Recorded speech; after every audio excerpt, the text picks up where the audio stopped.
बिस्मिल्लाहिर्रहमानिर्रहीम। मुअज़्ज़ज़ नाज़रीन, एजुकेशनल गाला YouTube channel से सैयद सज्जाद हुसैन हाज़िर खिदमत है। नाज़रीन, आज की ये वाली वीडियो एक ख़ास टॉपिक के ऊपर बनाई जा रही है और उसके हवाले से जो भी कन्फ्यूजन्स हैं या क्या प्रॉपर गाइडलाइंस आप लोगों को फ़राहम की जा सकती हैं। चूँकि इससे पहले हमारी अक्सर वीडियोज़ के ऊपर पेडागोजी के हवाले से बहुत सारी आप लोगों की तरफ से क्यूरीज़ या बहुत सारे हेल्प के लिए आप लोगों के कमेंट्स हमें देखने में पढ़ने में मिले और हमने सोचा कि अब फ़र्दन इन चीज़ों को आप लोगों से डिस्कस करने के बजाय अगर हम एक वीडियो की सूरत में आप लोगों की खिदमत में पेश कर दें ताकि ये वाली वीडियो सब के लिए हेल्पफुल साबित हो। तो आज की इस वीडियो के अंदर हम थोड़ा सा पेडागोजी को अंडरस्टैंड करने की कोशिश करते हैं कि पेडागोजी होती क्या है और वो कौन सी स्किल्स हैं या वो कौन सी टेक्निक्स हैं जिनकी मदद से हम पेडागोजी का जो पोर्शन है, चाहे आप एनटीएस के लिए प्रिपरेशन कर रहे हैं, सीनियर टीचर के हवाले से कर रहे हैं, हेड मास्टर्स के लिए कर रहे हैं, या फिर आप इसके अलावा जो सब्जेक्ट स्पेशलिस्ट का एग्ज़ाम होता है उसके अंदर भी पेडागोजी का पोर्शन शामिल होता है। तो आप इन सारे के सारे जो मुकाबले के इम्तहानात होते हैं, इनमें अगर आप पेडागोजी को अच्छे तरीके से अटेम्प्ट करना चाहते हैं तो उम्मीद करते हैं ये वाली वीडियो आप लोगों के लिए हेल्पफुल साबित होगी। सबसे पहले तो आप लोगों को पता होना चाहिए कि पेडागोजी होती क्या है।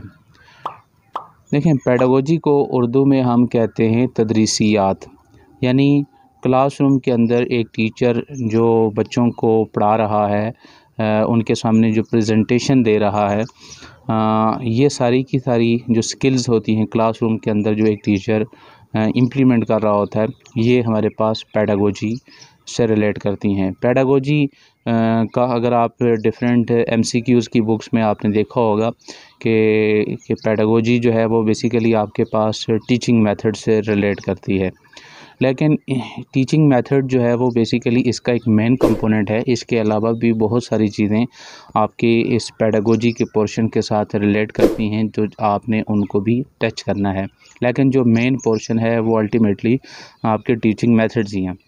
इसके अलावा आपकी लेसन प्लानिंग में भी इसमें आ जाती है और आपके आइटम डेवलपमेंट भी टीचिंग जो कि आपकी स्किल्स का हिस्सा हैं, तो लिहाजा वो भी इसमें आ जाते हैं। और ओवरऑल अगर हम इसको कहें क्लासरूम असेसमेंट एंड एवेल्यूएशन, तो वो भी आपके इस पेडागोजी के पोर्शन में ये चीज़ें आती हैं। तो लिहाजा आपने इन सारी की सारी चीज़ों को तैयार करना है। अब आते हैं स्टूडेंट्स की या कैंडिडेट्स की असल कन्फ्यूजन की तरफ। वो कन्फ्यूजन क्या है? वो कन्फ्यूजन ये है कि कोई ऐसी बुक रिकमेंड की जाए जिससे हम पेडागोजी की तैयारी कर लें। तो इसका जवाब ये है कि कोई ऐसी बुक नहीं है कि जिससे आप पेडागोजी की तैयारी कर सकें। अच्छा, तो फिर क्या किया जाए कि अगर हमारे पास कोई इस तरह की एक बुक भी नहीं है? देखें, पेडागोजी का पोर्शन जिन लोगों ने इससे पहले अटेम्प्ट किया है या अगर आप पेपर उठा के देखें पास्ट पेपर्स, तो आप देखें कि सब जो आपके पास सब्जेक्ट्स हैं उनमें जो एमसीक्यूज़ बनाए जाते हैं उनमें डिफ़िकल्ट जो आपके पास एमसीक्यूज़ डेवलप होते हैं वो इसी पेडागोजी से रिलेटेड होते हैं। क्योंकि 4 ऑप्शंस इतनी एक दूसरे के साथ मिलती जुलती हैं कि अगर आप वहाँ पे बिल्कुल 100% क्लियर नहीं होंगे तो आप लोगों के लिए वो एमसीक्यूज़ दुरुस्त जो है वो उसका इंतखाब करना मुश्किल हो जाता है। तो अब क्या किया जाए, इस मसले का हल कैसे तलाश किया जाए? मैं यहाँ पे आपको कुछ टिप्स दे देता हूँ और उम्मीद करता हूँ कि अगर आपने इन टिप्स के ऊपर अमल किया तो आप पेडागोजी के पोर्शन के अंदर अच्छा परफॉर्म कर सकते हैं। देखें, आप में से अक्सर कैंडिडेट्स ने बीएड किया होगा, एमएड किया होगा, लेकिन जब हम बीएड और एमएड करते हैं तो ये एक हमारा जनरल ट्रेंड है कि हम जस्ट एक डिग्री की खातर बीएड और एमएड को जो है वो हम कर रहे होते हैं, और जब उनकी प्रिपरेशन भी कर रहे होते हैं तो जस्ट एक पेपर के पॉइंट ऑफ व्यू से और सिर्फ उन्हीं क्वेश्चंस को देखते हैं जो कि जिन्होंने पेपर के अंदर ही आना है। तो उसके अलावा हमारा उस बीएड के कोर्स के साथ या बीएड या का जो एक पूरे का पूरा एक हमारे पास स्कीम ऑफ स्टडी है उसके साथ हमारा कोई कंसर्न नहीं है। इसी तरह एमएड के अंदर भी हम इसी तरह का जो है वो हशर करते हैं।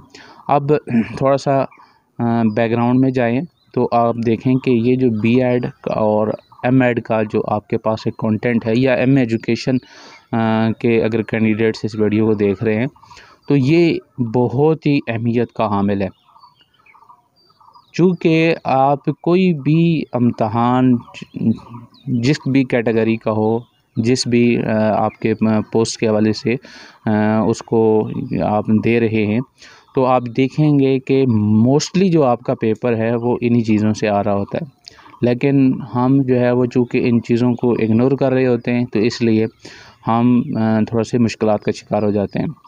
अल्लामा इकबाल ओपन यूनिवर्सिटी का जो बीएड का करिकुलम है, एमएड का एम एजुकेशन का जो करिकुलम है वो इंतहाई मियारी करिकुलम है।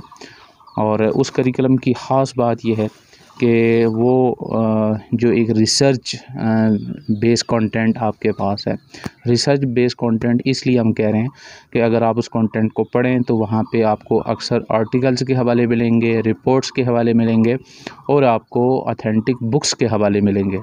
तो उस मवाद को आप लोगों तक बड़ी मेहनत के साथ, बड़ी कोशिश के साथ आप लोगों तक पहुंचाया जा रहा है। अब आपने उसको अच्छे तरीके से पढ़ना है।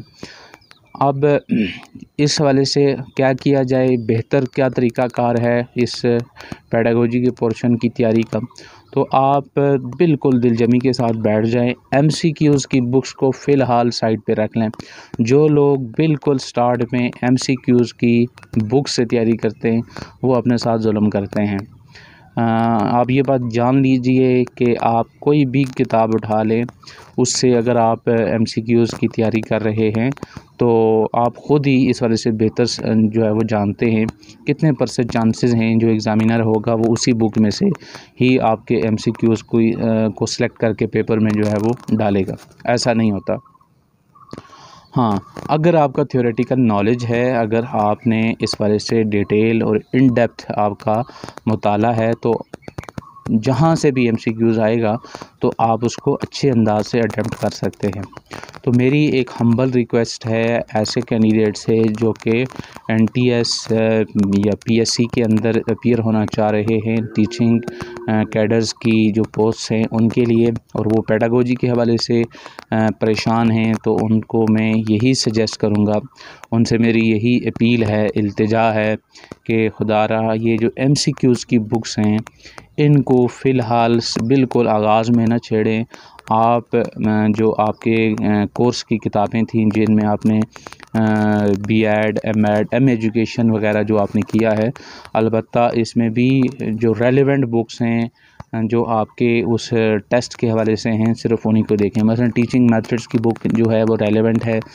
इसी तरह आपके पास क्लासरूम मैनेजमेंट की बुक आपकी उससे रेलेवेंट है, स्कूल एडमिनिस्ट्रेशन की बुक रेलेवेंट है, और इसी तरह जो आपकी असेसमेंट एंड एवेलुएशन की बुक है वो रेलेवेंट है।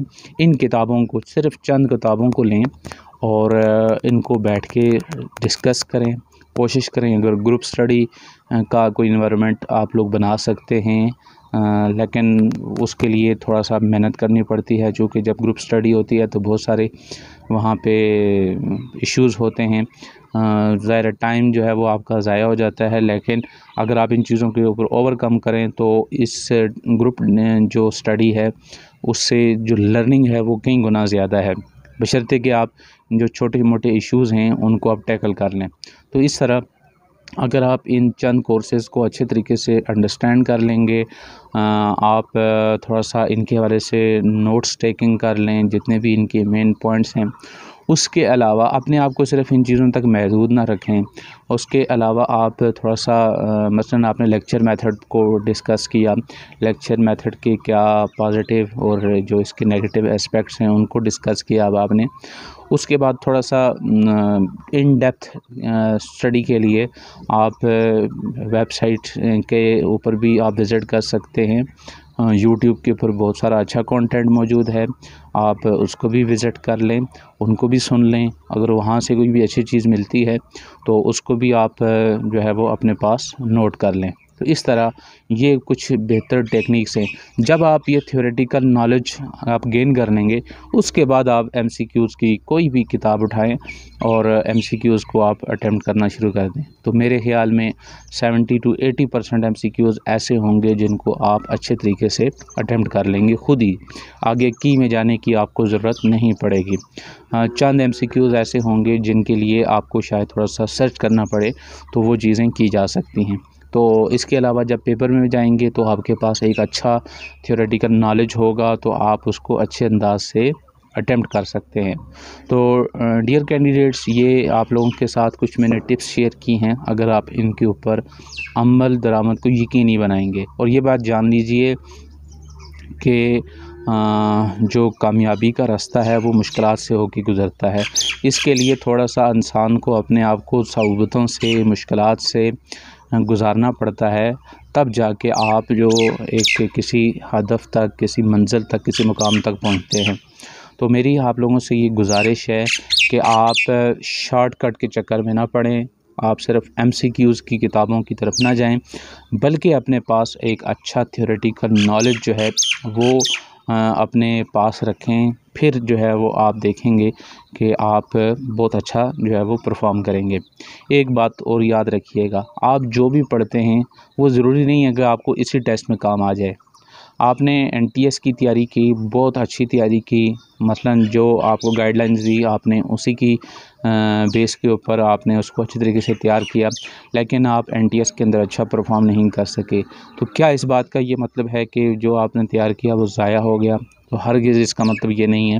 जो आपके पास, आपके दिमाग में जो मालूमात पहुंच चुकी हैं, जो आपने मेहनत, कोशिश सही की है, अल्लाह ताला वो आपकी इस कोशिश और काविश को रायगा नहीं करेगा। मे बी आप इस टेस्ट के अंदर अच्छा परफॉर्म ना कर सकें, लेकिन किसी दूसरे टेस्ट के अंदर वो चीज़ें आपको और ज़्यादा आपके लिए हेल्पफुल साबित हो सकें। तो इन चीज़ों से बालाए ताक अपने आप को रखते हुए आप अच्छे अंदाज से, पॉजिटिव एटीट्यूड के साथ अगर आप इन कॉम्पिटिटिव एग्ज़ाम्स की प्रिपरेशन के लिए अपने आप को आमादा करेंगे, तो मैं उम्मीद करता हूं कि आप अच्छे अंदाज से इस जो भी आगे टीचिंग कैडर्स की पोस्ट आ रही हैं इनके अंदर अच्छा परफॉर्म कर सकेंगे। तो उम्मीद करता हूं पेडागोजी से रिलेटेड आपकी जो क्यूरीज़ हैं वो काफ़ी हद तक रिज़ॉल्व हो गई होंगी। मैंने आपको कोई शॉर्टकट नहीं बताया, मैंने आपको ये नहीं बताया कि बस ये करें तो आप हो जाएंगे। तो मेरे ख़्याल में ऐसा कोई रास्ता नहीं है जिसमें आपको इस तरह की हम गाइडलाइंस दे सकें। वीडियो अच्छी लगे तो लाइक कीजिएगा, अगर आप चैनल के ऊपर नए हैं तो चैनल को सब्सक्राइब कीजिएगा। वीडियो को ऐसे स्टूडेंट्स के साथ, ऐसे कैंडिडेट्स के साथ लाजमी तौर पर शेयर कीजिए जिनको इस वीडियो की आप समझते हैं ज़रूरत है। मिलते हैं नेक्स्ट वीडियो में, तब तक के लिए अल्लाह हाफ़िज़।